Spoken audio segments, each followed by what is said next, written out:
Hello, my friends. This is Chris Salerno with The Curious Dentist, and this is a video of a lecture I gave at a conference last year in Australia, and it's about a controversy that exists in dentistry relating to developing emergence profiles.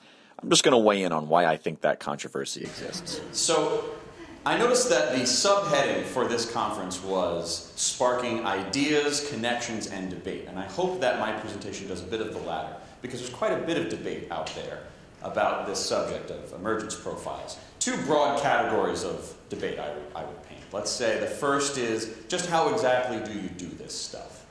I notice much discussion in literature, someone will give a case report or whatnot, and they'll say, well, you take your provisional abutment and you add your stuff to it until it looks like it's supposed to. That's not very helpful for me. And then the other kind of debate is whether or not this is even clinically relevant. Is this purely an academic exercise? I love seeing tissue like that before I insert my final restoration. And our colleague Dr. Hoffman gave an excellent presentation describing his reasons why we should do that. And there are some of us out there, some of our colleagues, and maybe even ourselves, that we have our debate within ourselves. Why am I doing this exactly? Boy, it's a lot of work and it takes some extra time to complete this. And am I offering the patient any distinct advantages? Cosmetically, hygienically, functionally. What am I actually doing for the patient? Well, here's a case of mine, and I'd like us to look at the two lateral incisors, 1-2 and 2-1. One of these is a PFM crown on an implant, and one of these is a PFM crown on a natural tooth, and I did both of them. And let's play the game, which is which, right?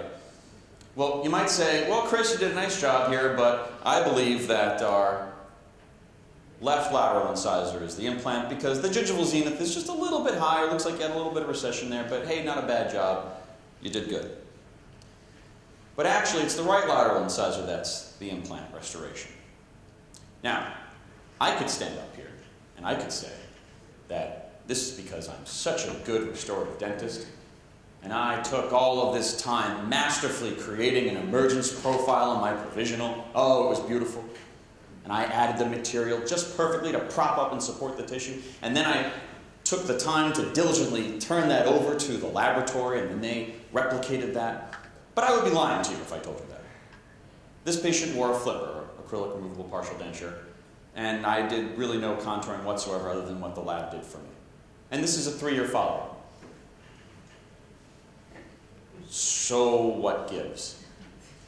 And I think that many of us have cases like this, and that's why we may say to ourselves, and some of our colleagues may say, what's the point of this emergence profile customization? Why am I doing this? Because sometimes we don't do it and we get great results. Well, let me tell you about this case just a little bit. She's 25 years old at the time of this surgery. She's healthy, she doesn't smoke. Her biotype is on the thicker side of the spectrum.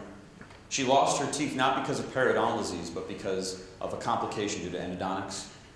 She's got natural teeth on either side of this implant with all of that healthy bone and connective tissue coming in and supporting the papilla. There are so many factors working in our favor for this case that, that little extra bit of customizing the emergence profile, I would still like to do that for this case, but it ended up maybe not being necessary. I think we could certainly make that case.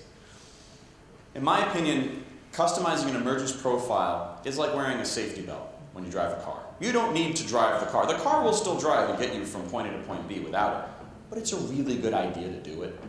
And when you need it, you're glad you had it.